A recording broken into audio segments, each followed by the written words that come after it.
Hello, hello, hello, Crossroads witches and other interesting magical beings. I always say it because I always mean it. I'm so happy to be here today, and extra special happy because I have a friend, a fellow author who is joining us. I just had the privilege of reading Chris's book. This is Chris Alan.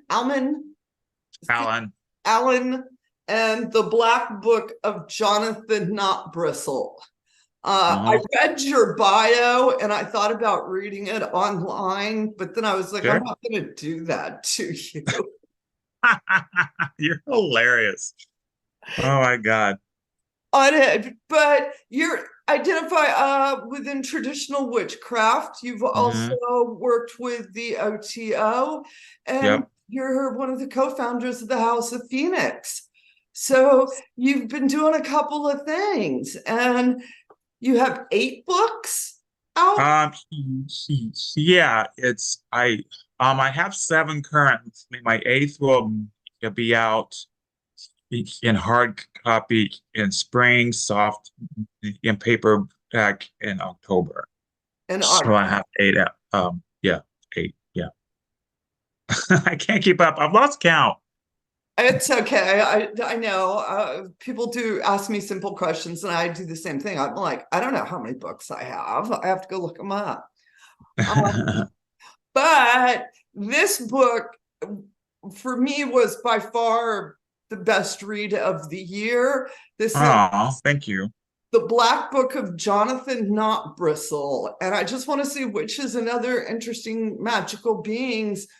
This is sort of like when we talk about advanced books, the next level, the next Mhm. step, and Yeah. all that. This is it. And at the same time, you went back to the basics with Hmm. your parables, with stories that have the information within them. And I have one question that I've been wanting to ask you since I've been reading it. How did you come up with his last name? Not bristle. So Jonathan is a one of the spirits I actually work with. However, for the book, I changed his name, and I like the name Jonathan. I always have. But not bristle. So myself and Crossroad books, I wanted something witchy and fun and whimsical. And they actually came up with the last name. I just came up with Jonathan. So yes, that's we just sat around and we were brainstorming. It's like, what strange witchy name can we call him? And so that's how we came up with the name. And this book is really back to it is within the grimoire tradition, but it's also within, I think the book even says it, Dion Fortune storytelling fiction. You Yeah. blend the line between fiction and nonfiction and bring them Hmm. together. Where did you get that inspiration from? So it's kind of a fun story. Previously, I wrote the books, Underworld, Otherworld, A Guide of Spirits, and they're all like, your run-of-the-mill how-to books and everything. And I went back to a grad school to get my master's in divinity and theology, and I've actually known the Holloway brothers from Cross Grove for a few years, and they're like, Chris, you have to publish with us. We opened up a publishing house, and I said, no, I don't have time because I'm in grad school, and I was taking summer classes at the same time. And they're like, no, you have to write something. And I'm like, well, okay. So I actually I wanted to go back to, I wanted to write something straightforward and something I didn't have to actually research a whole lot where I could basically talk to the spirit and say, hey, what was it like for you to actually become a witch? And what did that look like for you, and tell the story. Because I remember my teachers, when they would teach us how to do like astral projection or flying on the broom, or a love spell or a healing spell, then they would say, "Oh, this is how I learned it. Here's what happened. Here's how I messed up, or here's how I was successful."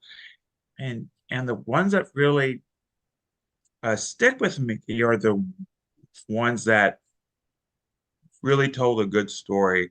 So I said, "Okay, Jonathan, um, tell me a story." And this was all, I like to say it was channeled slash inspired slash poetic license, um, slash my own uh, uh, creativity. So it is um, based on real things, but I did take some liberties to like spice it up a little bit. So that's where it came, and I and I wrote it over summer 2022, and it was published this past April. Oh, okay. I would say I just got it. A friend of mine told me that they had read the book, how good it was, and recommended it to me. And then when I said something, I found out that several of the house members were reading it at the same time. I love it. And everybody had really good things to say about it. It conveyed a lot of information, and it was easy to read. And like you said, you get wrapped up in Jonathan's journey, Yeah. or at least I did, where Yeah. is seeing how he's changing, almost how he's evolving, and Hmm. coming into this, being a charmer is Hmm. what he likes to refer to himself. The character itself was very believable. Hmm. And I think that was something for me where we can all relate to it, with not understanding as magical practitioners how truly damn special we are. Hmm. Yeah, it's interesting because I remember when I was first starting witchcraft and spells and candles and all those things. I didn't have a. I started out in 1992 when I was in high school, and I didn't have a teacher until like January 2001. So I was self-taught up until that point, and I remember wondering, am I doing it right? Is this how you raise energy? When they say chant, do you mean chant like this or chant like that? Or when they say empower a crystal, well, how do you do that? Because I remember a lot of books back in the 80s and early 90s when they would say like enchant a crystal. They didn't teach you how to actually do it, since they just assumed you already knew. And so I remember having a lot of questions. And so when part of the poetic license that I took with Jonathan is that I wanted to get into his thought process. I wanted to um, relate him to the common person, because he was a common person. He wasn't, I don't want to say he didn't have any money or family or many friends, and he was just a common person. I think um, one of the reasons he's so relatable is because he has the same questions and thoughts that we all have when we're first taking our journey to witchcraft. Yes, you get to hear someone else's insecurities or someone else, Yeah. questioning it, and it is really nice.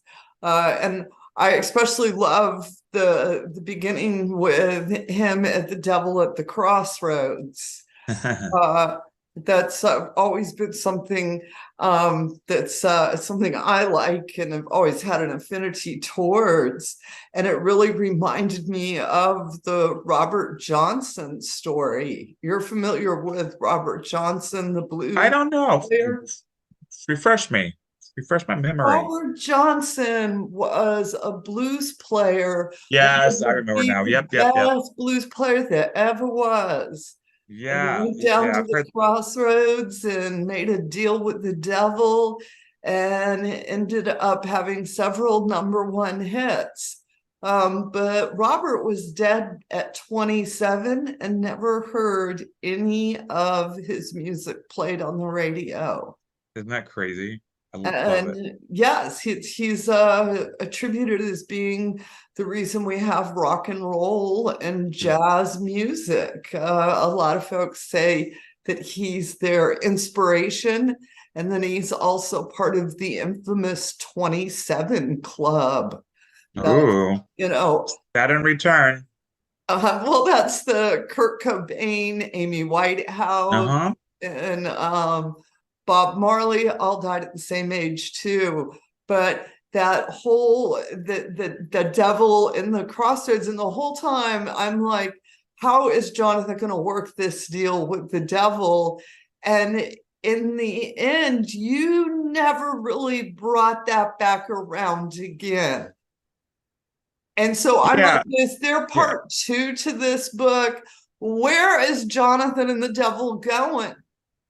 Well, I think it helps to redefine how we see the devil because the devil in the crossroads isn't the same thing as the witch father initiator. The devil in the crossroad is kind of like this is how I was explaining to it to someone.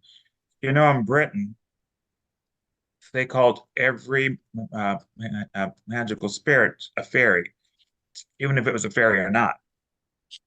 In America, we called every magical spirit, or I should say the old timers, especially in the South, they called every magical spirit a devil. But not the devil, but a devil. And so for me, I think the devil at the crossroads is very much a powerful spirit, but not the horn and one or the witch father. When Jonathan's initiated into witchcraft and goes to the church and all those things, that's the witch father. And I talk about both. And the thing I like about it is that you're left to your own conclusion. Is that the same spirit? Maybe, maybe not. Or maybe he takes it just a different form. So that's a great thing about the devil is that he's a shapeshifter and a trickster. So I kind of like playing with those ideas and those things. I when I finished the book, I did that was I was like, okay, was this the dark man at the crossroads, or was this the witch father at the crossroads, or Mhm. was it both of them? Is it one and the same, just showing different sides of themselves? I sat there and marinated on it for a little while, and Good. I love it. I don't have no answers. I just sat there thinking about it. And that's You what know, I think that's where we are in witchcraft, or I hope we are. I think a lot of people are trying to find definite answers of witchcraft and magic and the mysteries. There's a reason it's called the mysteries, because that's where the magic is. That's where our inspiration is. That's where that cool witchy feeling like, ooh, it's storming, it's dark. I got my candle going. I feel like a witch right now. That's the history or an aspect of it. So that's where I hope that as as magical folks, that's where I hope we find ourselves in magic. I, I like what you were saying. So many of the books we have are like 6 easy steps to doing this. And it doesn't require you to do anything. It's like you Hmm. want the results without the effort. Yeah. As reading the stories, you have to pull the information out. And at the same time, I love your stories because there's an ethical or a moral undertone to each of them. you know, Um, what he's doing, how he's doing it, why he's doing it. I mean, because he, Jonathan really wants to be a good person. yeah, I'm glad you actually brought that up because of all the interviews I've done, no one's ever brought that up. Um, one of the things about Jonathan that makes him relatable is he has a good heart. He has a good heart. And I always say there's a difference between having ethics and having morality. Morality, in my definition, is when a religious body organization tells you how to be a good person or how to honor a god. It's ethics, on the other hand, are your own personal choices or how you walk your personal path. And as long as you don't hurt people intentionally, my ethics don't have to be your ethics. They can be different. That's okay. I think that Jonathan in the story, um, I don't even think he thought about ethics. I think he just had a good heart, and I think he was just doing the best he can. And when he messed up, he took responsibility, and he tried to help people because that's just how he was so raised. That's just the type of person he is. And I don't think he had to really think along those lines. Like, I remember because I grew up in Texas and that's where it's set. Um, in my entire life, I've never had to say, "Oh, am I being ethical?" Because I come from the heart. I never have to say, "Oh, am I a good person?" Again, because I come from the heart. So if I make a mistake, as we all do, I try to make amends and fix it if I can. So that's an interesting observation. So I'm kind of glad you brought that up because that's a very interesting thing to talk about. Well, magic needs to have morals and ethics wrapped around it. That's what keeps it in balance. Yeah, it's interesting because you know how we talk about the right hand path and the left hand path. Um, for me, the right hand path is like healing, uh, ceremonial things, leadership, helping others, devotion to the gods, recycling, helping the earth. The left hand path for me, and everyone can have their own thing, is more like shamanism, working with the dead, of working with them more chthonic. I don't want to say darker, but more primal ancient spirits, or ecstatic things. I know some people think the left-hand path is like, oh, worshiping the dark gods and cursing, and it can be that, but that's not how I think of it. I think of it as more shamanic in nature and more introspective, versus the right hand path, which is more, ceremonial healings, sun and the moon, day and nighttime magic. I like that, Chris. That's a really a good way of looking at it. Yeah. I mean, I identify as a dark witch. I tell folks I'm a happy dark witch. Um, That makes me so happy. A that, and for happy dark me, witch. yeah, is because just because you're a dark witch doesn't mean you're not happy. It means Right, that absolutely. I stand in the shadows. I like necromancy. All of the things you were talking about. And when we're standing in those places, we're not denying the light. We're not denying that side of everything. We're incorporating all of it. That's Uh, exactly it. That's exactly it. Just like the earth has the daytime and the nighttime, and our life cycle is birth, adulthood, elderly, death, rebirth. We have to focus on all those things, just like we celebrate Beltane and Samhain, you know? Yes. And I I liked the struggles of Jonathan when he did have his dilemmas and trying to figure things out, because back to, I felt like that's what we do. We're trying to figure it out. Yeah, you can read about it. Yeah, you can sit and listen to somebody tell you about it. But until you get into it and do it yourself, you just don't know.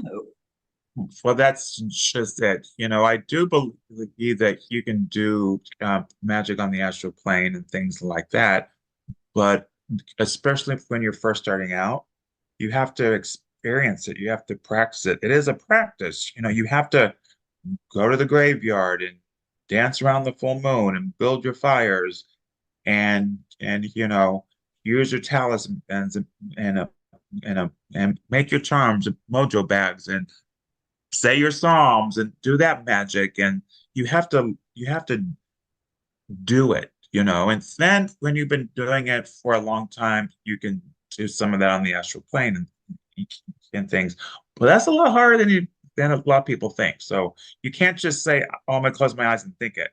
Oh, I wish that would be so nice, wouldn't it? I'm gonna close my Yeah. eyes and think about magic. That it takes time. It's a It does. journey.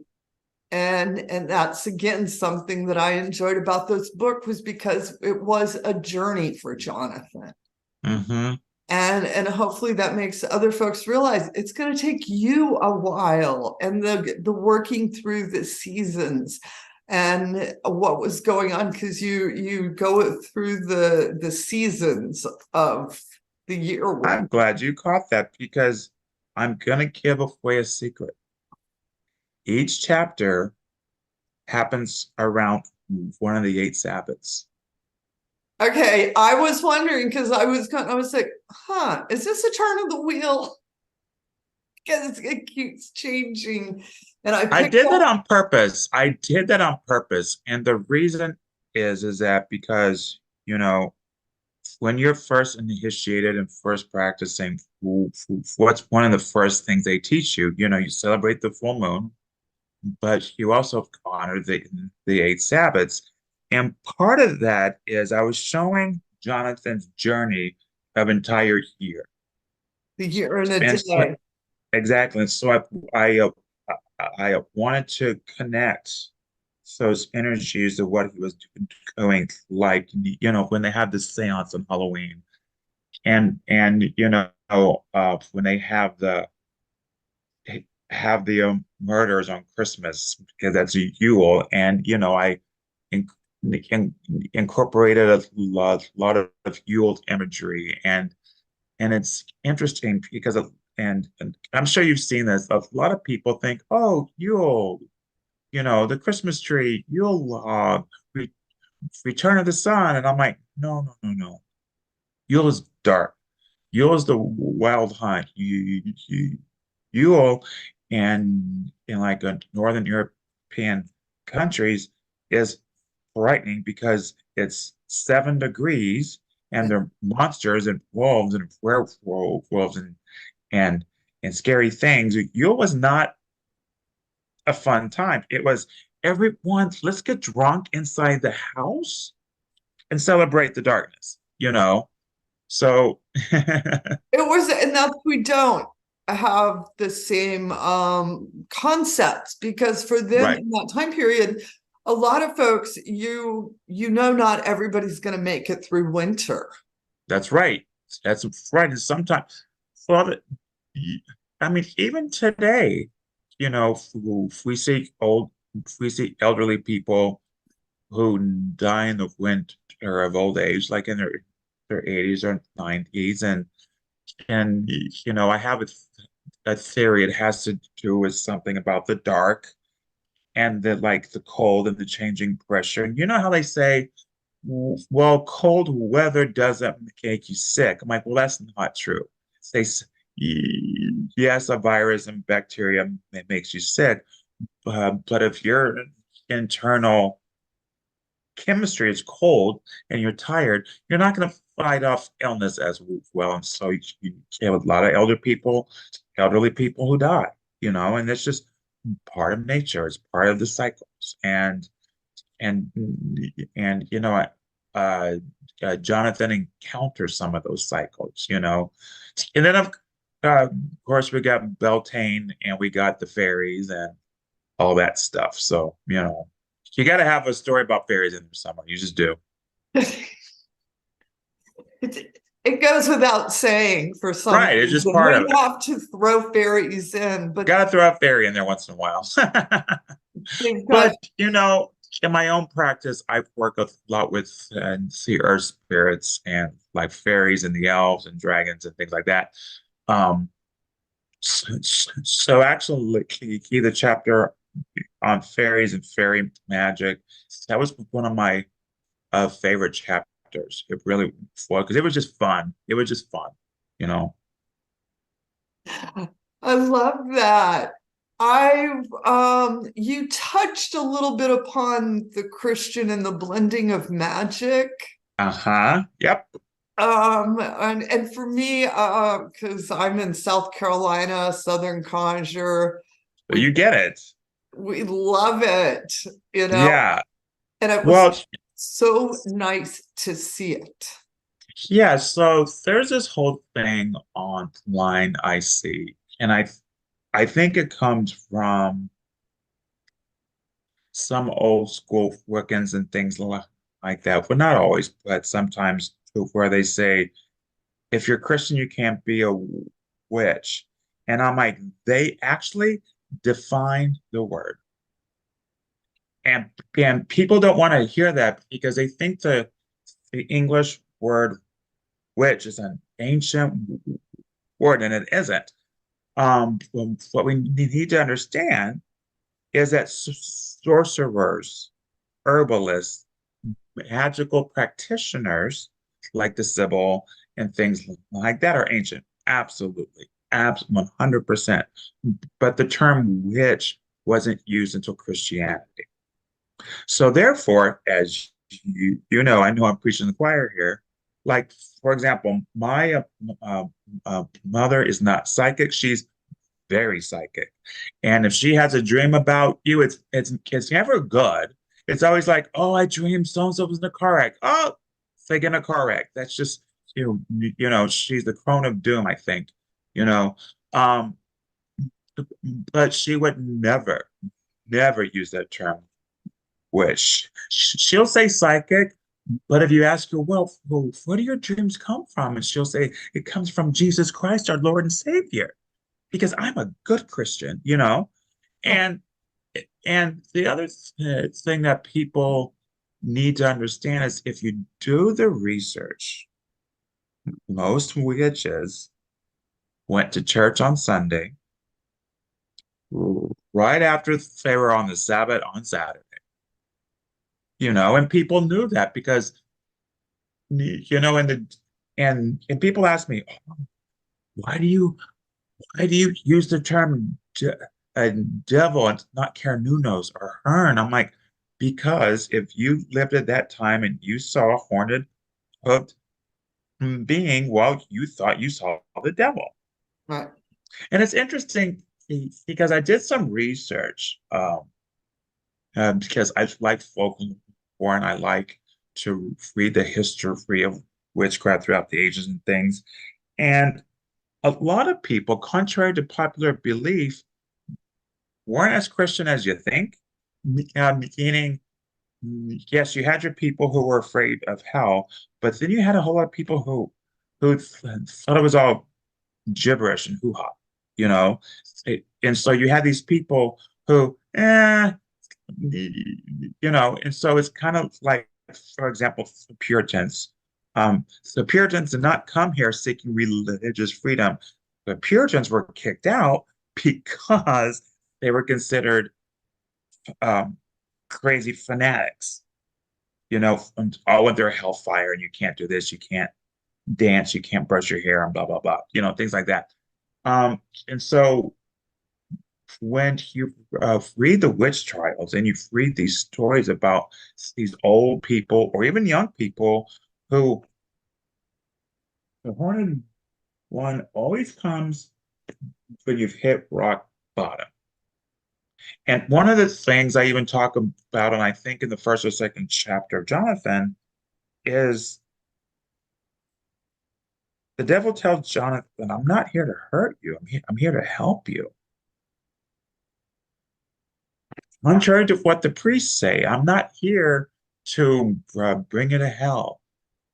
I'm here because I see that you need help and I want to help you.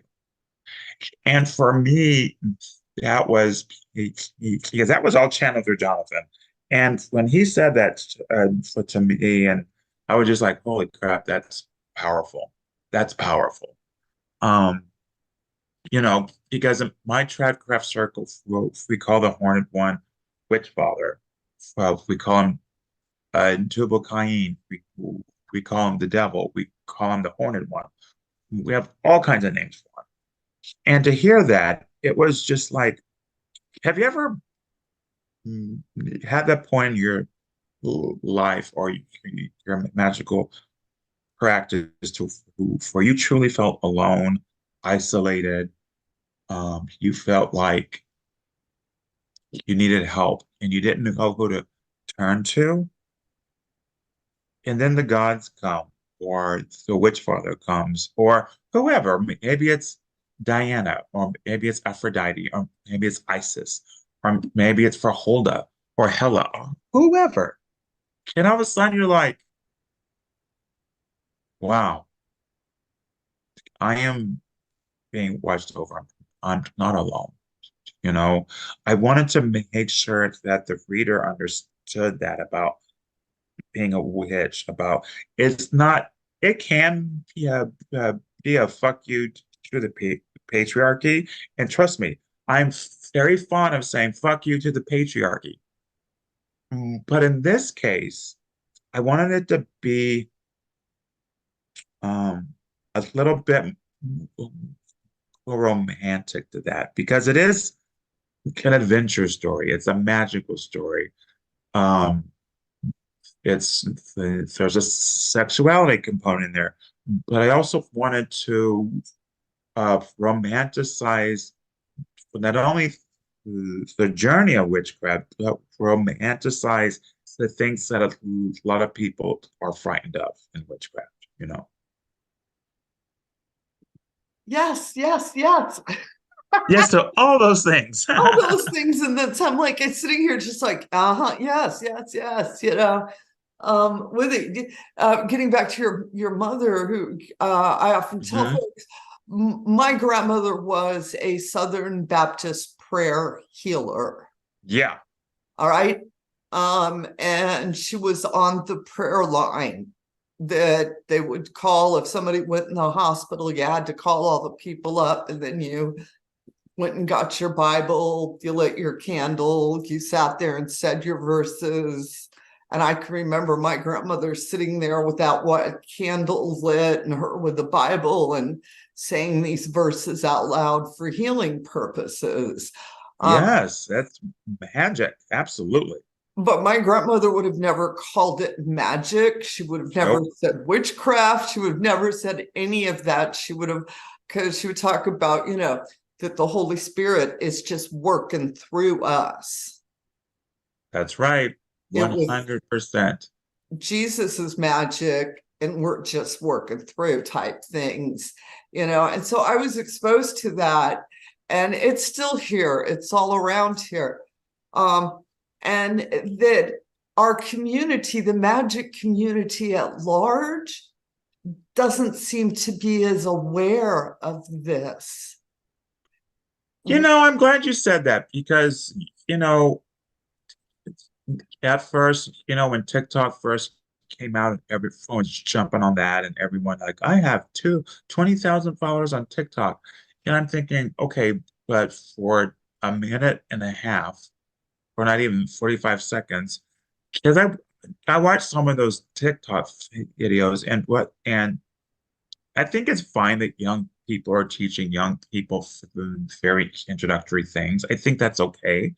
I think if they found a community, I think that's great too.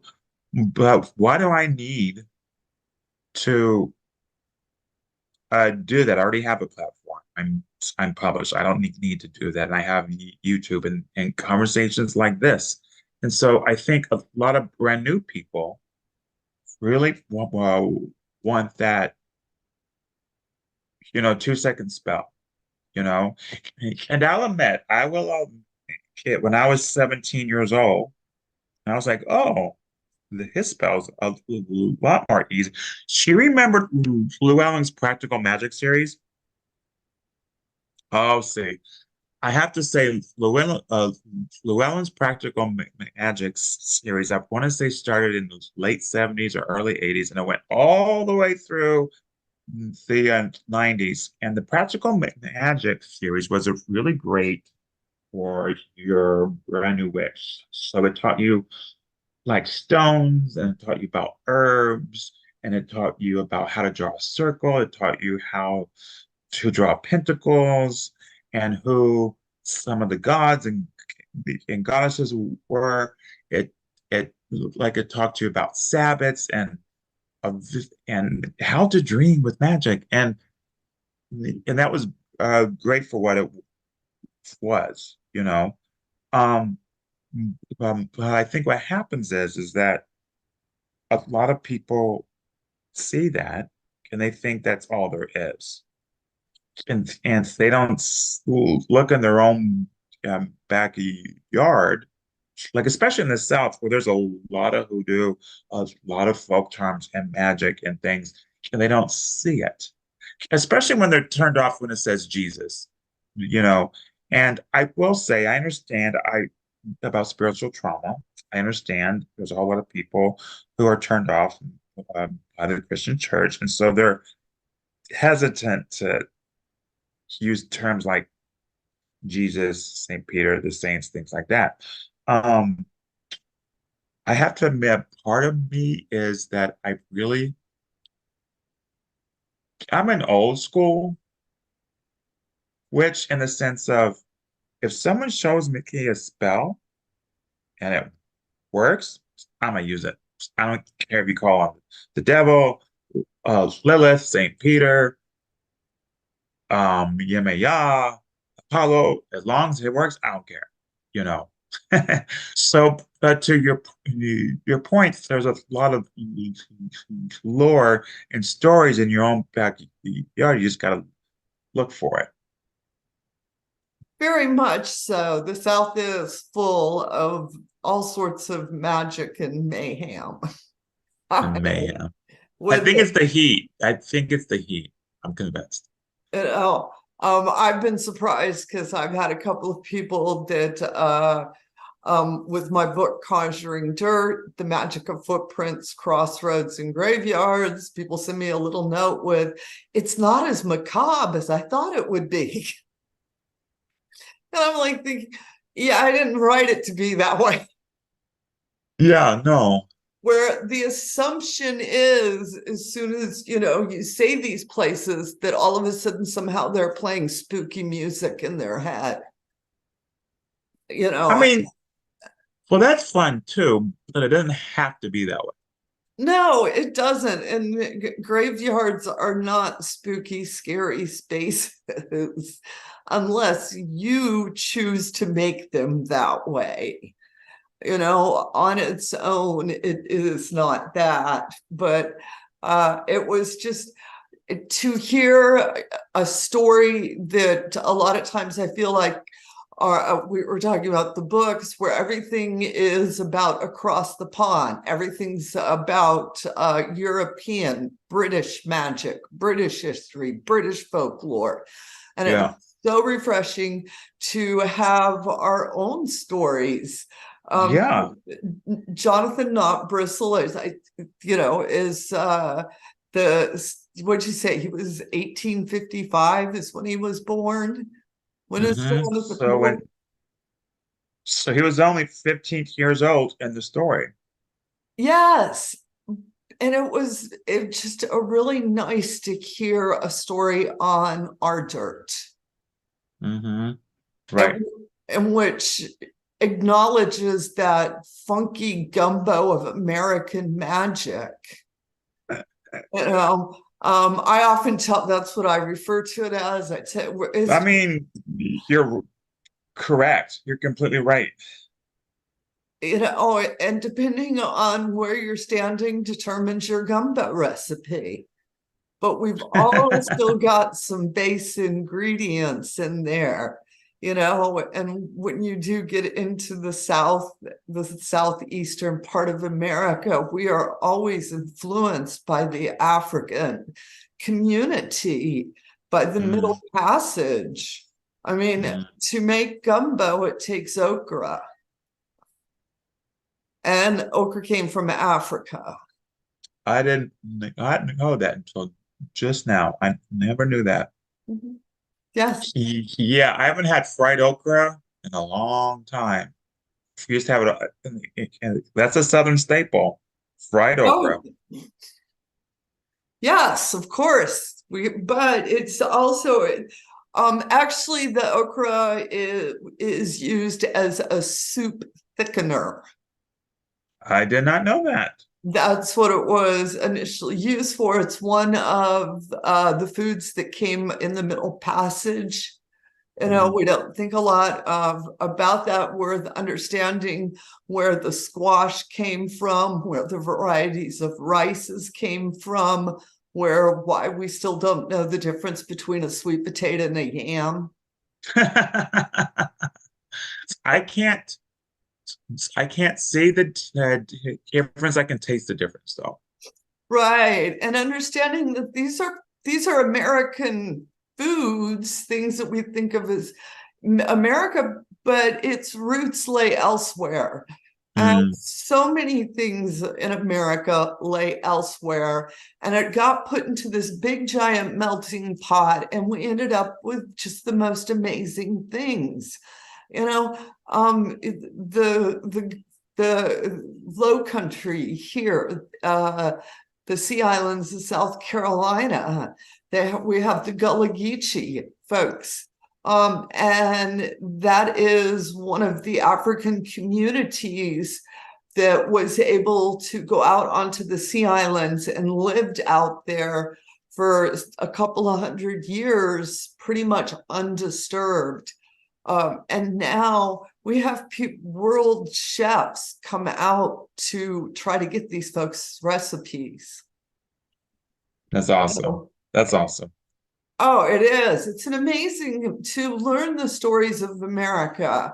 And I think that was something that I really enjoyed about your book, was because it inspired me to want to go learn more stories about America. Yeah. That's awesome. He's fictional, but at the same time, he could be so real. He could be so in every town. Absolutely. Like, one of the great things about Jonathan, he's an average person.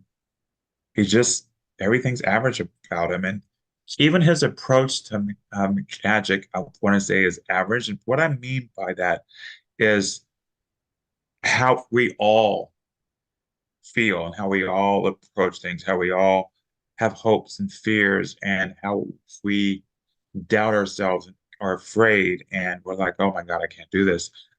A lot of us have that. So when I say average, that's what I mean. And sometimes, it's okay to be average. It's okay to have the same hopes and fears as everyone else, because we're able to understand that we all have that in common.